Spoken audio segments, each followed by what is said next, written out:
Vamos então para a nossa meditação de hoje, para a nossa reflexão de hoje.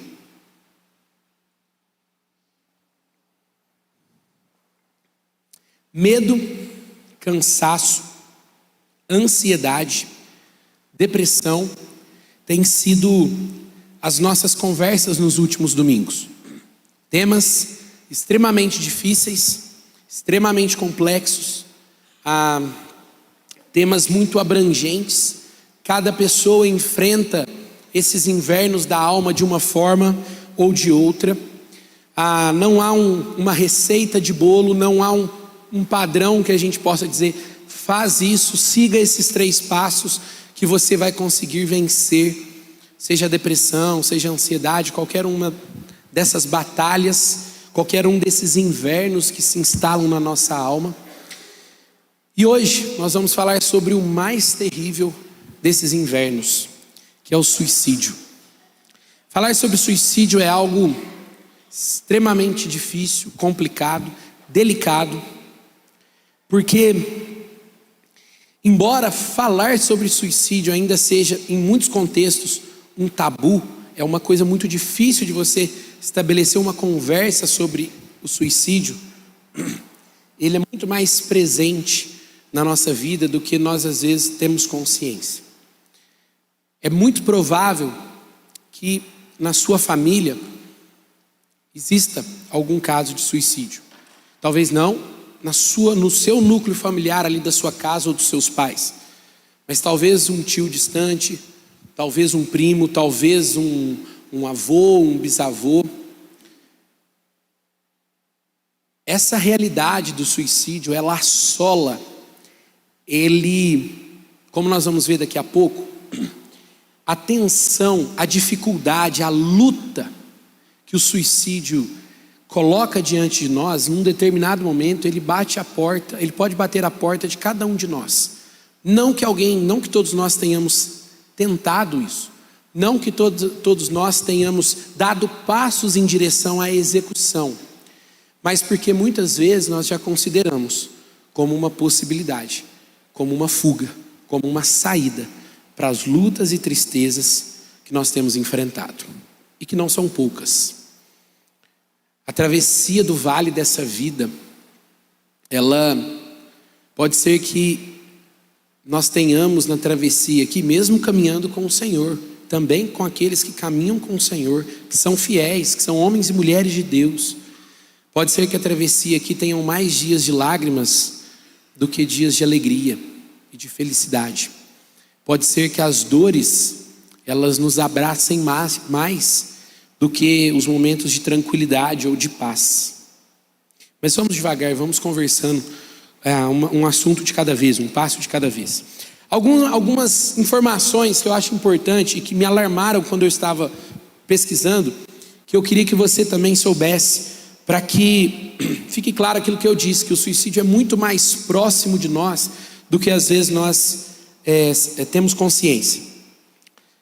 Os dados da OMS dizem que 800 mil pessoas tiram a própria vida no mundo todo ano. 800 mil pessoas. No Brasil, cerca de 12 mil pessoas tiram a própria vida todo ano. Quase 6% da população brasileira. Notificações apontam que a cada 40 segundos há um suicídio no mundo. A cada 40 segundos.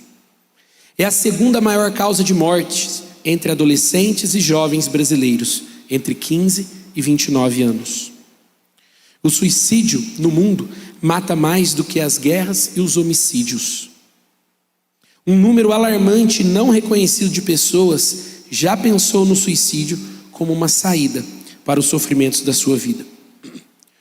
O índice de homicídios é quando eu tiro a vida de outra pessoa, o índice de homicídios é alarmante, mas o de suicídio compara, em alguns anos já chegou a ultrapassar o número de homicídios, a quantidade de suicídios. O índice, atestados de óbitos, às vezes são alterados em alguns lugares, o que dificulta você saber ter um dado preciso. Essa informação não é minha, essa informação também é da OMS, que há muitos lugares em que, na hora do atestado de óbito, é alterado a informação ou colocada uma outra causa da morte ou não relatada, como uma forma da família respeitar ou não manchar a memória daquela pessoa que fez aquilo. Então é algo que pode ainda ser mais, os números podem ser maiores do que esses que a gente está falando aqui, dado esse quadro tão complicado dessa situação. Fatores envolvidos no suicídio. Uma coisa muito importante é entender que todos esses temas que nós falamos ao longo do mês, eles de alguma forma estão conectados com uma pessoa que tira a sua própria vida. O mais claro, o que é comprovado, e a cada ano fica mais claro, é que a grande maioria, mais de 90% das pessoas que tiram a própria vida, eles estavam de alguma forma em um quadro depressivo. Eles estavam de alguma forma com algum tipo de algum transtorno, de alguma dificuldade, mas não só uma questão mental, outras questões também que eu vou colocar daqui a pouco.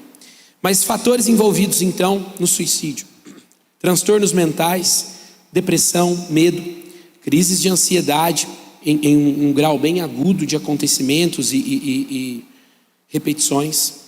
O abuso de drogas é também um grande fator da causa do suicídio.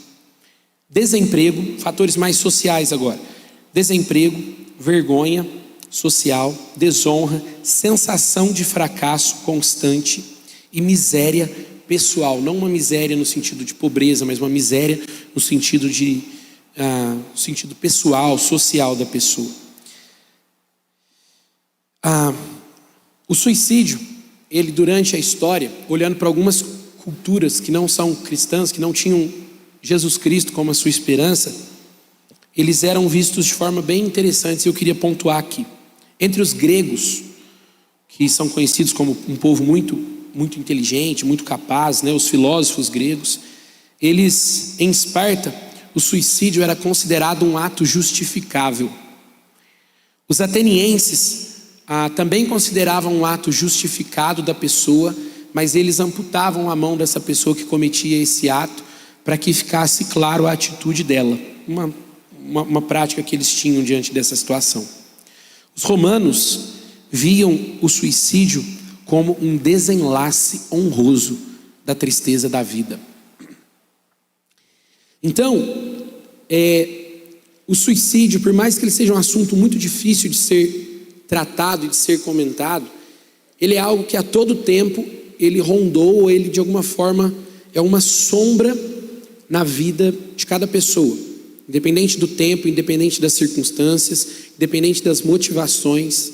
Ele acaba em algum momento fazendo parte, chegando mais próximo um pouco da nossa vida do que nós de fato gostaríamos de admitir. E esses povos antigos que chegaram a essas conclusões, um desenlace honroso da tristeza da vida, veja essa palavra, honroso. Veja a outra palavra, justificável. Justificável. Isso é algo muito interessante, porque mostra que essas culturas não olhavam o suicídio como nós olhamos, como algo realmente ruim, como algo que não há possibilidade ou não há formas de serem olhado, não há forma de olharmos para o suicídio de uma forma positiva. A pessoa está tirando a própria vida, ela está usando um direito, uma liberdade sua, para tirar a sua própria liberdade, a sua chance de viver, de mudar o rumo, de ver um outro cenário, de haver uma mudança na sua vida. Então, para nós é mais comum olhar dessa forma, mas para essas culturas, para essa sociedade, não eram. Por quê? Porque, como eu disse, essas culturas não tinham Cristo Jesus como uma esperança. Então, o desespero, ele é um inimigo muito mais forte nesses casos do que diante de alguém que tem a esperança de Cristo Jesus. Esses homens, essas culturas chegaram a essas conclusões, ato justificável, desenlace honroso, porque diante das tristezas da vida, às vezes o melhor, humanamente falando, pode parecer esse caminho. Então veja, de maneira nenhuma eu estou aprovando, eu estou olhando para a forma de pensar que muitas pessoas olhando esse mundo sem Jesus, sem Deus, podem chegar à conclusão. E nós sabemos muito bem a capacidade de mal que esse mundo pode causar. Nós sabemos muito bem a capacidade de maldade que pode ser produzida pelos seres humanos. Então, eu falei sobre alguns fatores envolvidos. Uma última informação muito importante são causas do suicídio. Como eu disse, há duas causas, uma mais psicológica, uma sociológica. Mas o que eu queria novamente pontuar é que o suicídio, ele sempre está envolvido, ou na grande maioria das vezes está envolvido com alguma forma de depressão. E aí, puxando um pouquinho aquilo que nós vimos na semana passada, pense na depressão como aquela trepadeira, né? Eu dei o exemplo da trepadeira numa árvore, que ela cobre toda a árvore, e a árvore fica... As folhas que você vê não são as folhas da árvore, são as folhas da trepadeira. Então é uma outra realidade que se coloca na vida daquela pessoa. Ela não está no controle total das suas funções mentais. Ela não está numa situação normal. Então é muito importante que eu e você nos lembremos disso. Causas da depressão que nós vimos semana passada. É um guarda-chuva muito grande. São muitas questões que podem envolver a depressão. Mas ela pode ter uma causa endógena, que é no interior, originada no nosso próprio interior, por uma disfunção vitamínica ou uma disfunção hormonal. Ela pode ter causas pecaminosas, como nós vimos lá a Davi, vimos o caso de Elias na semana passada, homens de Deus, mas que em circunstâncias complicadas e difíceis da vida, se viram em quadros que, se fossem hoje em dia, eles seriam enquadrados como num quadro de depressão. Ou pode também ser, a depressão pode ser causada por uma possessão demoníaca, como vimos no caso de Saul, que a tristeza, a profunda tristeza, o profundo abatimento que ele vivia, porque um espírito o atormentava, né? Ou no próprio caso da vida de Judas, a forma como ele vivia. Então, há causas que são endógenas, como eu disse, físicas, psicológicas, espirituais, como no caso do pecado e da possessão. E diante desse leque gigante de circunstâncias e de situações, essa é a complexidade de tratar desses assuntos. É algo muito difícil, é algo que você não trata com propriedade, você não resolve um problema de forma fácil. Não é algo que você, talvez com 2, 3 conversas, 2, 3 horas de conversa, você vai conseguir resolver aquele problema. É algo que exige muito amor de nós, muita paciência, muita oração. E algo que às vezes acontece, que eu quero fazer o gancho com essa questão da trepadeira que eu disse, né?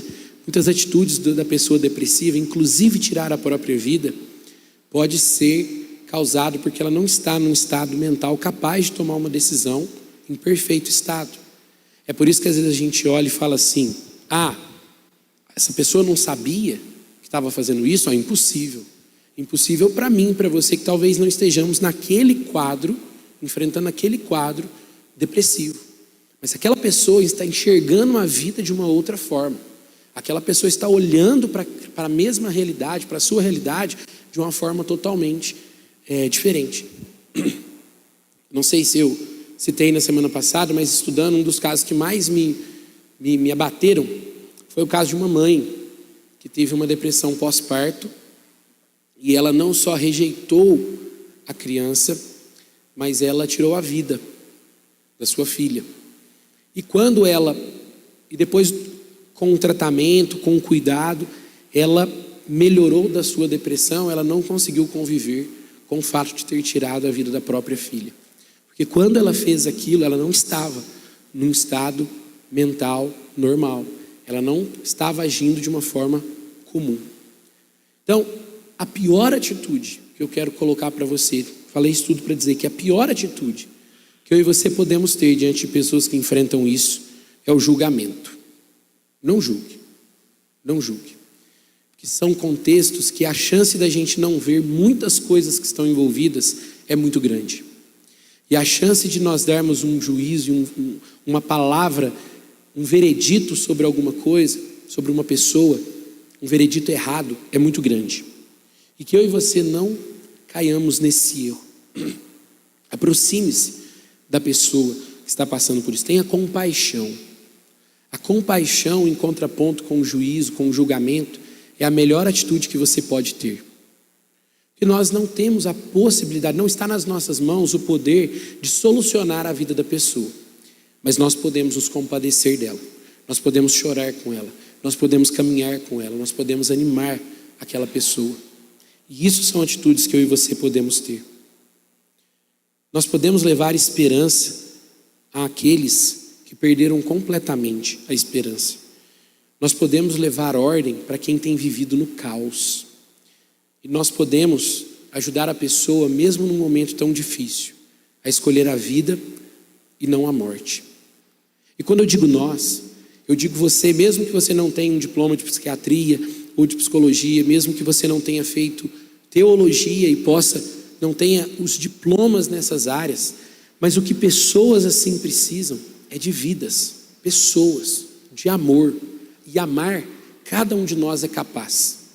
Amar, nos doar para o outro, cada um de nós é capaz. De nós não é exigido aquilo que nós não temos. Talvez ferramentas que a medicina tem. De nós não é exigido, de você não será exigido isso. Mas o que é exigido de você nessas circunstâncias é amor, é se compadecer, é chegar junto, é sofrer com aquela pessoa, é se compadecer dela. Tem um livro que eu comecei a ler, mas não consegui continuar, é um livro muito difícil de entender, mas que até o momento que eu li, algo me chamou muita atenção, que é um livro de um autor russo chamado Fyodor Dostoiévski. Ele escreveu um livro que chama Os Irmãos Karamazov. Esse livro é um romance. Não um romance, né, de um homem para uma mulher, mas um romance no sentido de uma situação de vida, uma história de vida. É narrado um contexto muito complicado dos dramas da nossa vida, das tristezas e lutas que nós passamos na nossa vida diária. E esse livro, que é um calhamaço assim, de umas 1000 páginas, ele conta a história de 3 irmãos, os irmãos Karamazov, que era o Ivan, a Alyosha e o Dmitri. E cada um desses irmãos tinham características diferentes.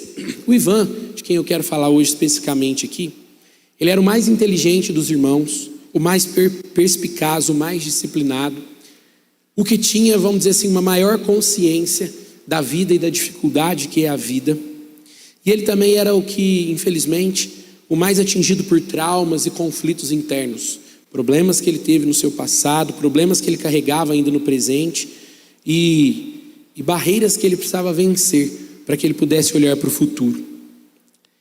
E num determinado momento do livro ele chega a uma conclusão muito triste sobre a sua vida.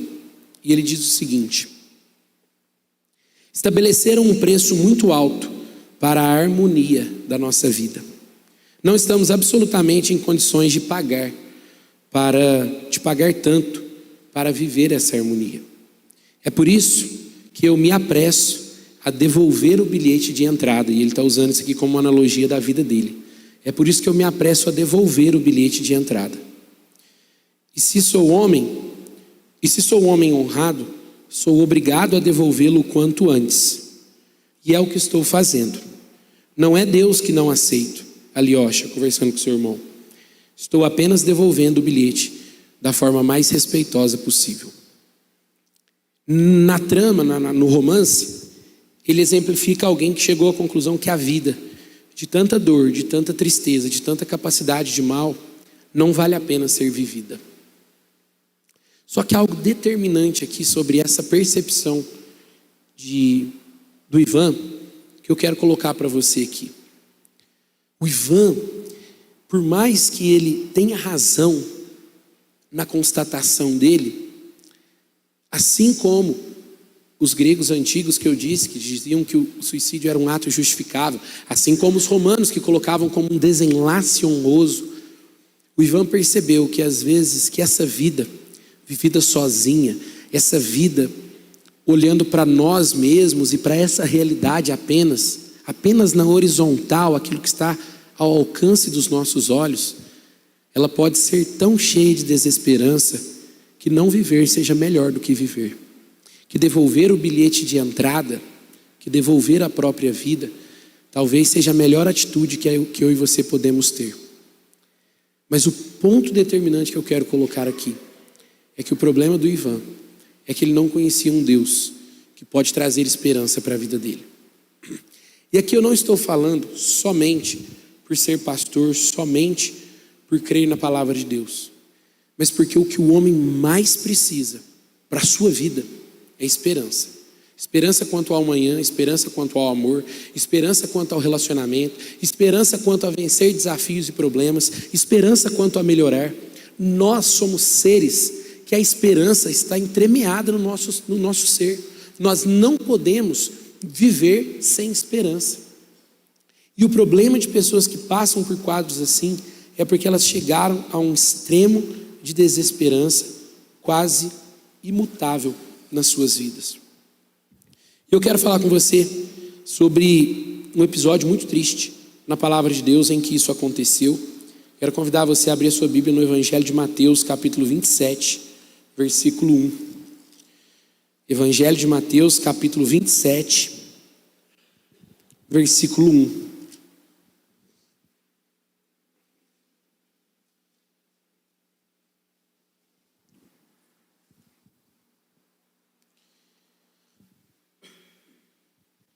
Mateus 27, versículo 1.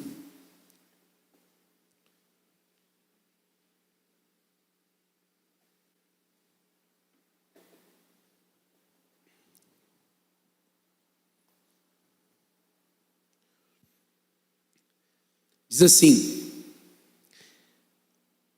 ao romper o dia, todos os principais sacerdotes e os anciãos do povo entraram em conselho contra Jesus para o matarem, e amarrando-o, levaram-no e o entregaram ao governador Pilatos. Então Judas, que o traiu, vendo que Jesus fora condenado, tocado de remorso, devolveu as 30 moedas de prata aos principais sacerdotes e aos anciãos, dizendo: pequei, traindo sangue inocente. Eles, porém, responderam: que nos importa? Isso é contigo. Então Judas, atirando para o santuário as moedas de prata, retirou-se e foi enforcar-se. E os principais sacerdotes, tomando as moedas, disseram: não é lícito deitá-las no cofre das ofertas, porque é preço de sangue. E tendo deliberado, compraram com ela o campo do oleiro para o cemitério de forasteiros. Por isso, aquele campo tem sido chamado até o dia de hoje campo de sangue. Então se cumpriu o que foi dito por intermédio do profeta Jeremias. Tomaram as 30 moedas de prata, preço em que foi estimado aquele a quem alguns dos filhos de Israel avaliaram, e as deram pelo campo do oleiro, assim como ordenou o Senhor. Essa é uma das passagens, uma das mais tristes, da Bíblia, no sentido de que ela nos apresenta qual foi o fim de Judas, que foi o suicídio. E à medida que nós lemos essa cena, é algo assim que acaba nos conduzindo a sentimentos ruins, de dor, de tristeza. Dado esse próprio assunto, ele nos conduz a sentimentos assim, de dor, de tristeza. Mas eu quero perceber algumas coisas com você aqui, que levaram Judas a viver, a passar por um momento como esse. A primeira coisa que o texto diz para nós é que Judas encheu-se de remorso. Encher-se de remorso é algo que faz parte da nossa vida, é algo que nos rodeia a todo momento, termos atitudes que podem nos levar a nos arrependermos daquela atitude. Só que o arrependimento que eu estou usando nesse sentido aqui é apenas da constatação de: poxa, por que eu fiz isso? Não o arrependimento segundo a palavra de Deus. Porque o arrependimento segundo a palavra de Deus traz mudança, traz possibilidade de vida novamente. Esse remorso que Judas teve é o remorso sentindo o peso da culpa. O arrependimento é quando nós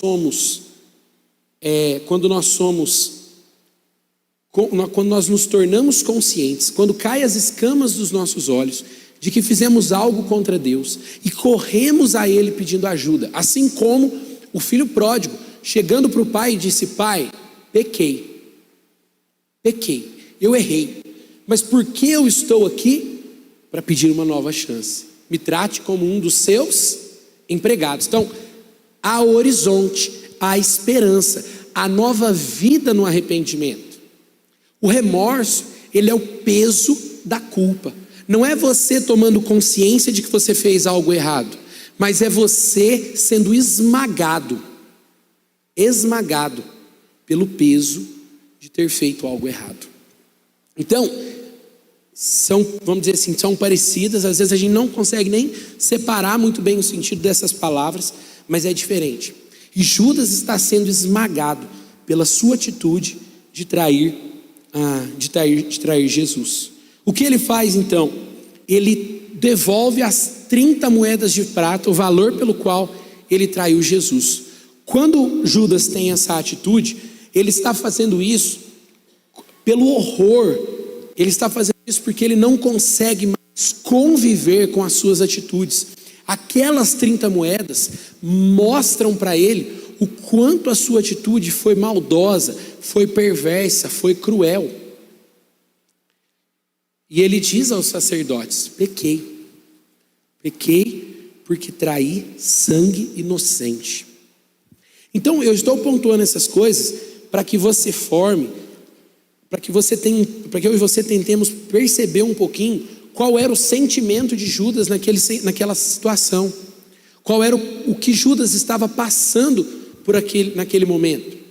Porque embora eu e você não venhamos a fazer algo na nossa vida tão horrendo quanto trair o próprio Senhor com quem Judas andou, e que sabia que ele era inocente, sabia que ele era um homem de Deus, sabia que ele era o santo de Deus, o Messias, e mesmo assim ele decide fazer aquilo, mesmo eu e você não estando num cenário de erro tão claro quanto Judas, mas a mesma culpa, o mesmo remorso e os sentimentos que nos esmagam nessa vida podem nos levar a quadros como o de Judas.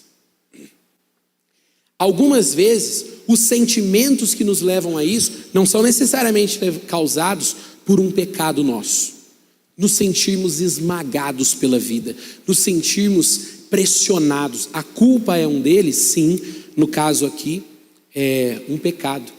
E um pouco mais à frente nós vamos ver que até os próprios espíritos maus, né, eles atormentavam Judas, né? Quando Jesus fala para ele na última ceia: vai e faz aquilo que você tem que fazer, a palavra de Deus diz que um espírito mau se apossa dele, né? Da vida de Judas. Então Judas tem esse contexto espiritual de que seu suicídio é marcado claramente por um pecado horrível, pela culpa desse pecado, pela ação demoníaca na sua vida. Mas o ponto que eu quero chegar com você é que não são só essas ações que nos levam a ter o mesmo sentimento de que a dor é maior do que o prazer de viver, que a dor é maior do que o anseio de viver, porque o anseio é mais forte do que prazer de viver. Anseio é aquela nossa capacidade de lutar pela nossa vida.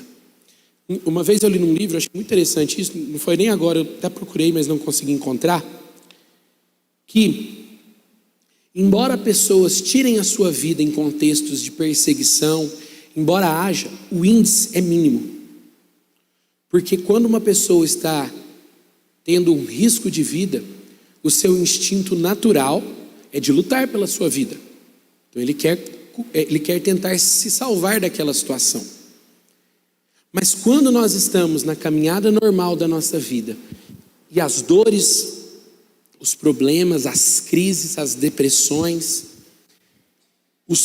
aquele guarda-chuva enorme de problemas que nós podemos enfrentar na nossa vida, eles nos esmagam. Nós podemos estar numa situação, nós podemos chegar a uma encruzilhada, que é a encruzilhada que Judas chegou, de tomar um caminho em que ele mataria a dor que estava dentro dele, ou de caminhar para a resolução do seu problema. Eu e você podemos chegar à mesma encruzilhada que Judas chegou. Ou a mesma encruzilhada que Saul chegou, o rei Saul. O rei Saul também tirou a própria vida, quando numa batalha, já no final do seu reinado, o seu reinado todo desmoronando, Davi já era o escolhido de Deus, Davi já era aquele homem que tinha o favor de Deus. Saul continuava a tomar escolha segundo a sua vontade, segundo o seu desejo, cada vez se afastava mais do Senhor, fazia as coisas para tentar ganhar a atração do povo, ao invés de ser um homem de Deus. E ele começa a ver todos os seus esforços ruindo, todas as suas atitudes dando errado. E numa determinada batalha que ele nem deveria estar lutando, nessa batalha os seus filhos morrem.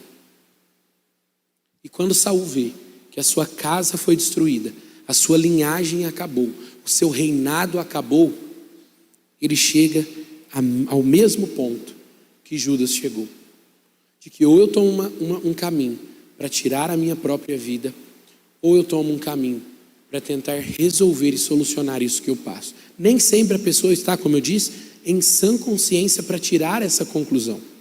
O ponto que eu estou colocando aqui é que, assim como na vida de Judas, e nos evangelhos nós vemos isso, o que levou Judas a trair, o que fez com que Judas traísse Jesus, era uma vida em que ele desprezava certas coisas que poderiam promover vida.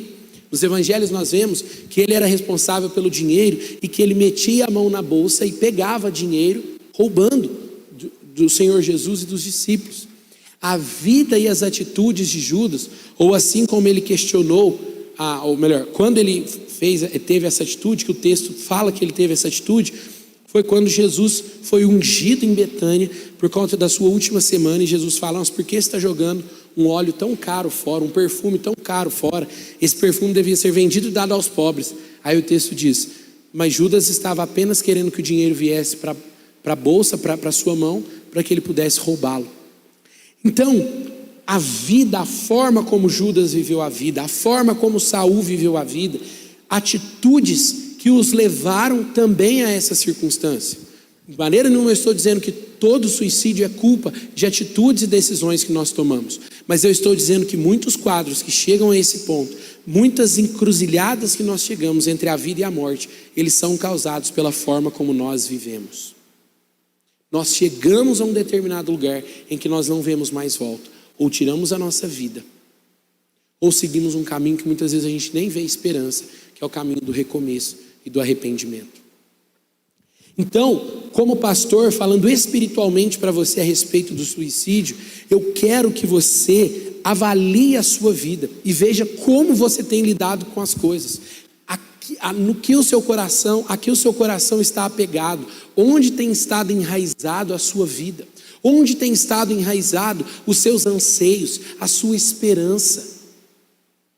Se nós olharmos na história, nós veremos que homens passaram por circunstâncias que, humanamente falando, como eu disse, eu quis muito fazer essa separação, como é o suicídio de alguém que não tem Jesus como a sua esperança, para pontuar o que é essa encruzilhada, que um homem de Deus e uma mulher de Deus também podem enxergar nessa encruzilhada.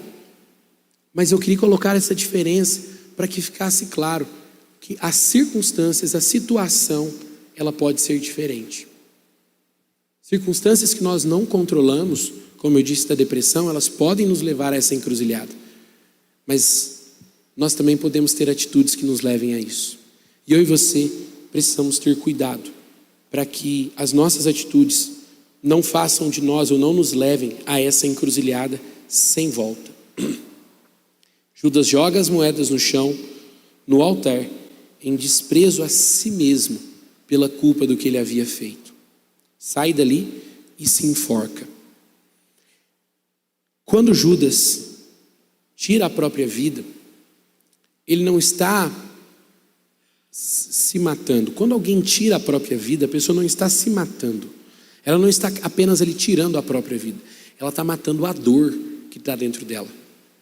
Ela está matando a tristeza, a agonia, a culpa, um sentimento que faz com que ela chegue à conclusão, assim como o Ivan do romance dos irmãos Karamazov, ela chega à conclusão que a vida não vale a pena ser vivida. Viver assim é melhor não viver. Passar por isso é melhor não passar. Por isso que é algo tão sombrio, é um momento tão difícil da nossa vida. Porque diante de cenários assim, não é fácil a gente tomar uma boa decisão.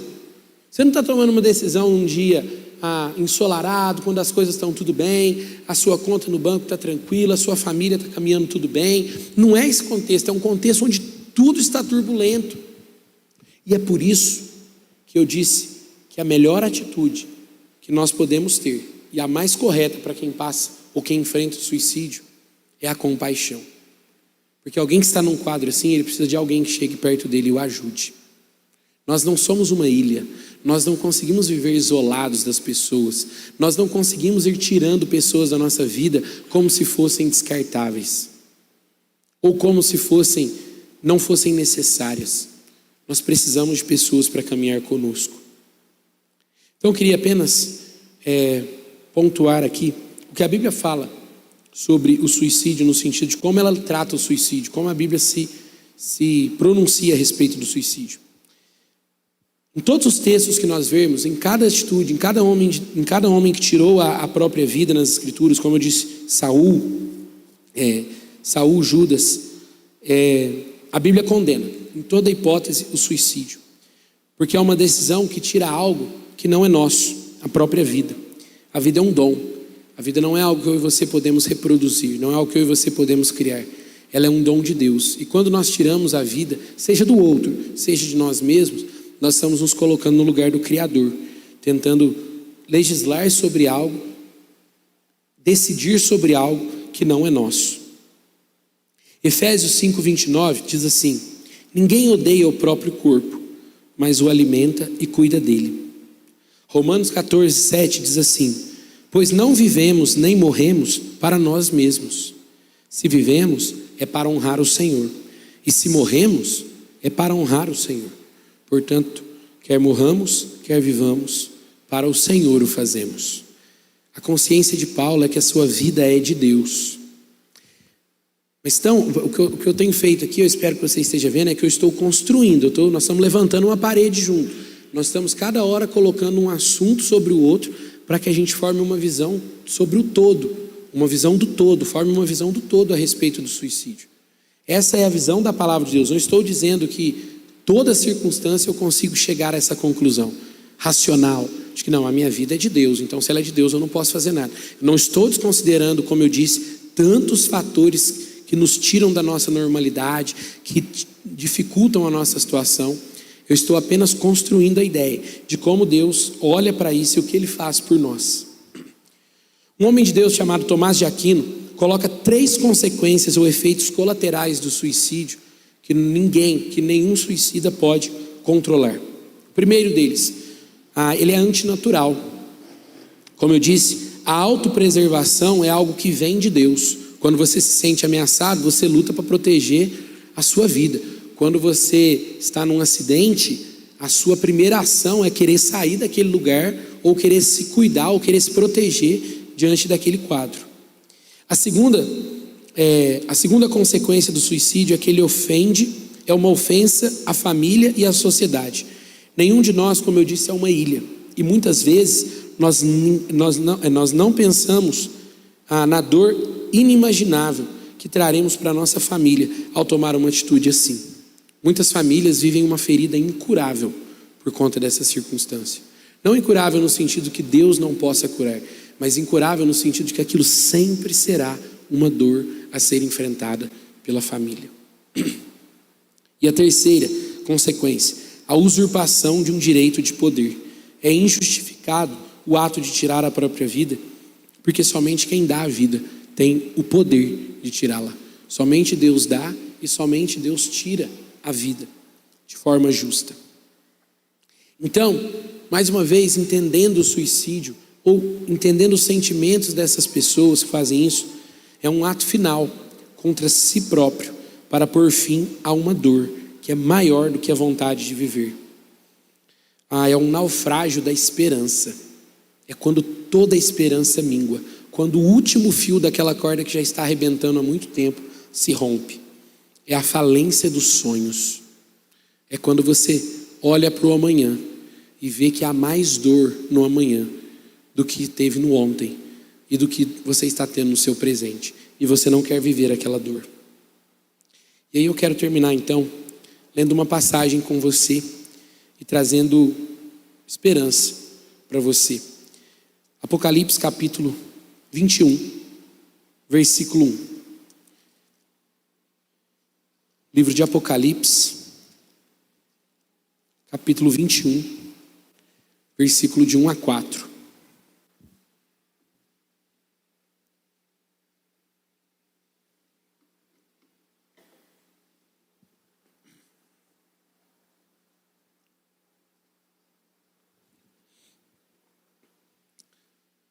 Apocalipse 21, versículo 1, diz assim: Vi novo céu e nova terra, pois o primeiro céu e a primeira terra passaram e o mar já não existe.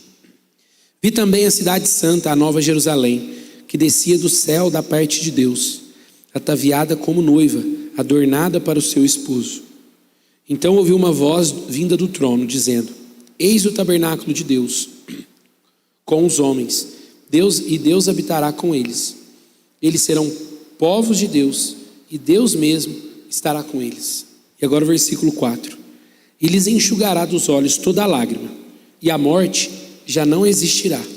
Já não haverá luto, nem pranto, nem dor, porque as primeiras coisas passaram. Tem uma história nos Estados Unidos sobre os escravos nos estados do sul. Se você conhece um pouco da história assim, dos Estados Unidos, nos estados do sul a escravidão era muito forte, por isso que teve a guerra civil. Os estados do sul não queriam que fosse abolida a escravidão, e os estados do norte queriam que a escravidão fosse abolida. E aí teve a guerra civil americana. Nos estados do sul, os escravos começaram a compor hinos, músicas, a respeito dos novos céus e da nova terra, da nova Jerusalém. E há um tempo atrás, um pastor que foi pregar em Harvard, ele disse que aqueles escravos que sofriam os horrores da escravidão, eles olhavam para os novos céus e para a nova terra, e eles encontravam esperança. Eles encontravam esperança porque eles sabiam, como diz o texto que nós acabamos de ler, que as lágrimas seriam enxugadas, que a morte não existiria, que toda maldade receberia sua puniição da parte de Deus. E olhando para essa esperança, mesmo em meio a uma situação, a um contexto tão cruel, subhumano que é a escravidão, com a desconsideração da pessoa enquanto pessoa, os maus tratos, a crueldade, que eles viviam, eles conseguiram compor muitos hinos. Há uma história muito bonita da música entre os escravos americanos, os escravos dos Estados Unidos. E em um determinado momento ele disse o seguinte: a esperança que aqueles homens e aquelas mulheres encontraram, ela era uma esperança que os faria passar por uma vida de escravidão. Era uma esperança que os faria enfrentar todos os chicotes, todos os senhores de escravos, todos os capatazes, todos os cachorros que eles soltassem quando eles fugiam, eles soltavam cachorros para encontrar os escravos. Porque aquela esperança era a esperança que só Jesus pode trazer com o novo céu e a nova terra.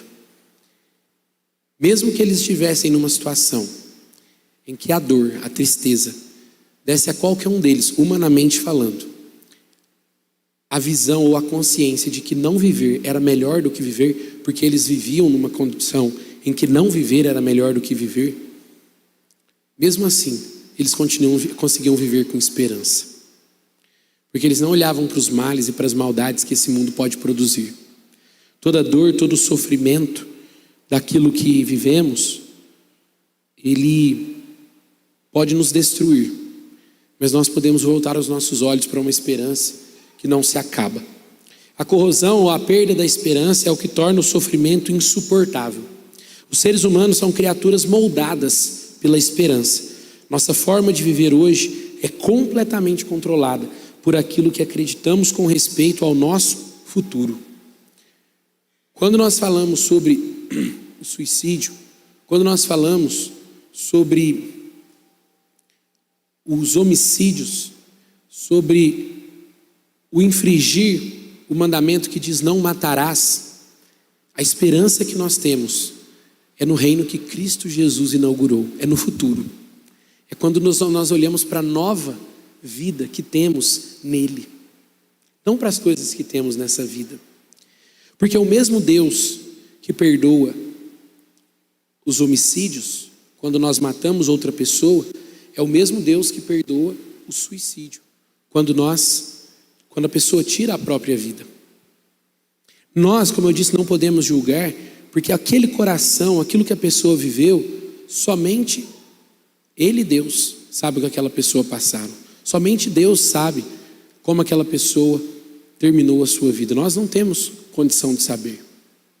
E a esperança que temos em Cristo Jesus, ela é suficiente. Ela é suficiente para encher o nosso coração. E ela é suficiente para que eu e você possamos derramar na vida de outras pessoas a esperança que eles precisam. Nós não conseguiremos se não olharmos para o futuro. Nós não conseguiremos se não olharmos para aquilo que Deus pode fazer por nós. Nós podemos e devemos esperar aquilo que vem dele. Paulo, em 1 Coríntios, capítulo 13, versículo 13, diz assim: assim permanecem agora estes três: a fé, a esperança e o amor. E o maior deles, porém, é o amor. O amor de Deus lança fora todo medo. Nada pode nos separar do amor de Deus. Nem o perigo, nem a espada, nem os horrores desse mundo, nem mesmo a morte pode nos separar do amor dele.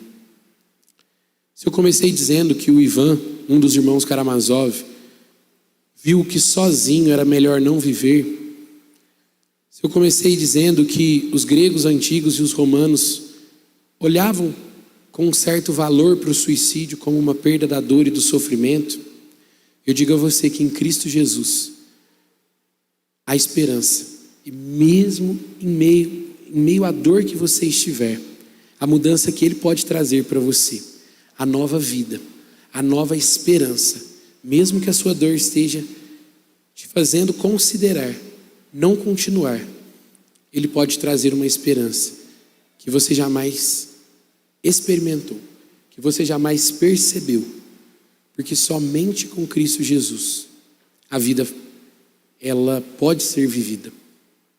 Aquelas culturas, os homens antigos chegaram a essa conclusão porque eles de fato não tinham uma esperança a qual se agarrar. A esperança que Cristo Jesus nos dá, independente dos sofrimentos que tenhamos da nossa vida, independente das dores que passemos, como daqueles escravos americanos, ela é uma esperança que nos faz levantar a cabeça e olhar para o futuro. Porque um dia, se confiarmos nele e confiarmos até o fim, Ele enxugará toda a nossa lágrima. Enxugar a lágrima quer dizer que nós não mais voltaremos a chorar. Nós podemos chorar hoje, mas toda dor é por enquanto. Toda dor tem um prazo. Todo sofrimento tem um fim. E esse fim está próximo. O fim das nossas dores e dos nossos sofrimentos, eles estão próximos, porque o nosso Rei está próximo. Amém? Eu quero orar com você. Você que talvez já passou por isso, considerou essa saída como uma saída para a sua dor, para o sofrimento. Você que já sentiu o desejo de matar aquela dor que está matando você. Eu quero orar pela sua vida. Mas quero que você volte os seus olhos para essa esperança que só Cristo Jesus pode te dar. Eu quero que você volte a sua esperança. Quero que você volte os seus olhos para aquele dia que toda lágrima será enxugada. Que não existirá mais luto, que não existirá mais morte, que não existirá mais dor. E confie que Cristo Jesus é a única esperança que você tem para vencer essa dor. O suicídio não te ajudará. Tirar a sua vida, sua própria vida, não te ajudará em nada. Trará apenas mais dor para quem ficar aqui. Olhe para Cristo Jesus. e veja a esperança da dor e do sofrimento que você passa hoje. Jesus, nós nos colocamos diante de Ti, Pai, quebrantados, incapazes, fracos, diante da nossa fragilidade, diante de tanta dor, de tanto mal que podemos experimentar nesse mundo tenebroso. E Senhor, humanamente falando, a partir da nossa fraqueza sentimos medo do quanto essas coisas, do quanto esse inverno da alma pode se instalar perto de nós, do quanto podemos ser, Senhor, assolados pelo medo, um medo paralisador, um medo que vai nos destruindo, pelo cansaço, o quanto podemos ser, Senhor, envolvidos, Senhor, e submersos na ansiedade, cativos da depressão, Senhor, reféns da depressão, chegarmos à triste encruzilhada do suicídio, Senhor. Sabemos que isso pode acontecer conosco, e por causa dessa nossa fragilidade, por conta dos problemas e das dores desse mundo tenebroso que jaz no maligno, é que nós nos colocamos diante de Ti, pedindo que o Senhor renove a nossa esperança nessa noite, pedindo que o Senhor, se alguém aqui ainda não tem essa esperança, que essa esperança em Ti seja colocada nos nossos corações, esperança que somente Cristo Jesus nos dá vida. Tem misericórdia, Senhor. Tem misericórdia da vida de cada um que está aqui. O Senhor conhece o coração, o Senhor sabe as circunstâncias. Talvez, Senhor, pode ser que esses pensamentos já passaram pela cabeça de alguém aqui em algum momento e eles nunca compartilharam com ninguém, mas o Senhor sabe, porque o Senhor conhece a dor, o Senhor se importa com essa dor, o Senhor quer enxugar essa lágrima, o Senhor quer tirar a morte, a dor, o sofrimento, o luto da presença e da vida de cada um aqui. Por isso, Senhor, que a nossa fé, a fé de cada um dos meus irmãos esteja nessa certeza da mudança que Cristo Jesus pode fazer. Toda dor é por enquanto, toda dor é passageira, mas os novos céus e a nova terra, a presença diante do Senhor jamais passará. Todas as coisas podem passar, mas o Teu amor permanece para sempre. Que na esperança de Cristo Jesus, que é eterno, que é imutável, presente, amoroso, bondoso, nós consigamos levantar a nossa cabeça e seguir, cheios de esperança, não porque os invernos da alma não existem mais, porque eles ainda existem, mas eles existem por enquanto. As dores que carregamos por enquanto, e confiantes no Senhor, nós seguiremos firmes para a Nova Jerusalém, para aquele dia em que a alegria, a felicidade e o gozo de estarmos na Tua presença cantando Santo, Santo, Santo é o Senhor, inundará os nossos corações. Em nome de Cristo que eu oro. Amém, Senhor. Amém. Que Deus abençoe a sua vida. Muito difícil falar sobre esses momentos, essas circunstâncias. Realmente complicado. Mas eu quero dar uma palavra que eu disse outros dias também. Se você tem passado por isso e quiser conversar mais comigo, eu estou aberto a conversar com você. Eu estou aberto a nós marcarmos um dia, um horário. A gente pode conversar aqui na igreja. Eu quero te ajudar a enxergar a esperança, mesmo que para você ela já tenha minguado completamente. Eu quero te ajudar a enxergar a esperança que há em Cristo Jesus. Amém? Deus abençoe a sua vida, abençoe a sua família, a sua semana. Possamos ter uma semana abençoada na presença do nosso Deus, renovados pela esperança que nós temos nele. Amém? Fique de pé.